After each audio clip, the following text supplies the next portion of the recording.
Now let's talk a little about creativity. Are you sure you see what you think you see? Of course, I started this painting like everyone I do. First, a rough sketch from an image projected right onto the canvas to get everything placed exactly where it belongs. Not a lot of detail, but I hate having to move elements around after they are half painted. What a waste of time. Then I go over it with thin washes of some color that's just close to what it will finish to be.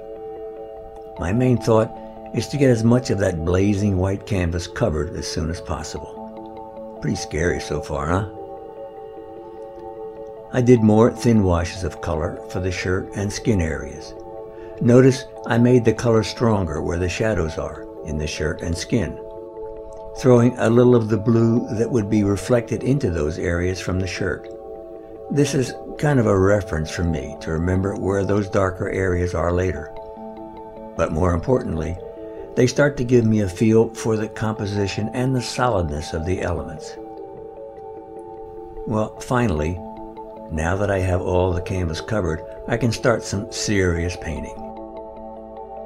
Again, as always, the background comes first, so I can better judge the values and colors of the things around the foreground.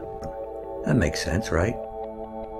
For now, I try to keep the background a little lighter than I see on my subject, knowing that when the painting is finished, I can go back over the entire background with an umber glaze to make it darker when I have finished values in the foreground with which to compare.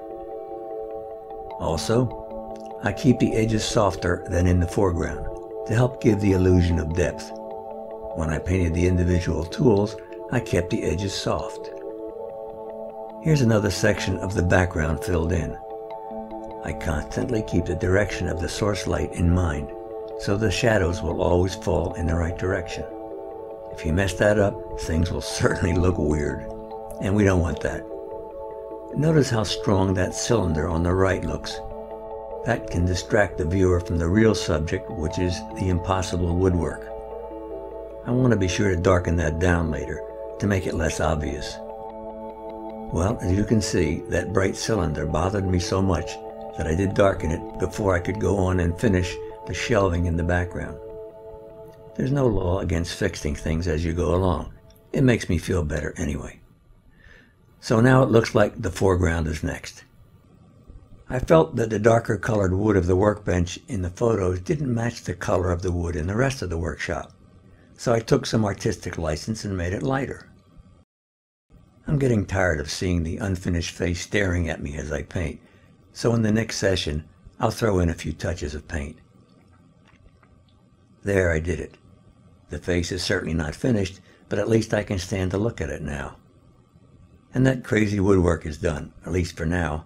I may come back later and tweak it a bit, but for now it looks passable. It was tricky and I got cross-eyed a few times figuring out where the light source was coming from. Wow, I've come a long way from here, right? But it's been one little baby step at a time. That way it's not overwhelming. Okay, on to the shirt. That was kind of tough. The photo had a striped shirt, and it might have been distracting from the real interest point of the weird wooden thing. So I had to create the folds without the stripes to show the contours. Okay. I also got a little lazy and didn't want to deal with all that detail. Guilty? Oh, also I made the value darker to help make the point of interest more obvious. Finally, the part I like best, the face. Wow, that was fun. The hands are just roughed in for now. I want to finish them in the next session with a fresh eye. Also, in the next session, as I said before, I will do a thin glazing coat of raw umber to darken the background down, plus some final tweaking all over the entire painting. We're almost done. Well, here's the finished painting. You'll notice I've modified the fingers on his left hand. Again, you have the power to do these things. You're the artist. I hope you like it. As I said before, are you sure you see what you think you see? Sometimes the eye can really deceive the brain. You should be aware of this, because as an artist, You can use this fact to make your paintings more interesting. Here's an example of creating an impossible reality, sort of like Mr. Escher's work. Yet it's almost believable because of the attention to detail in a realistic painting style.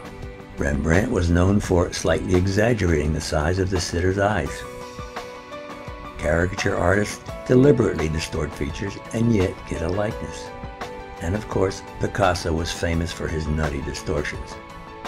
So don't be afraid to be creative and stretch the truth a bit in your paintings with what's called artistic license. It's not really illegal, you know, and artists are special people. I now have over 30 free YouTube videos running, each teaching another little part of the puzzle of painting a portrait. I hope you are checking them all out.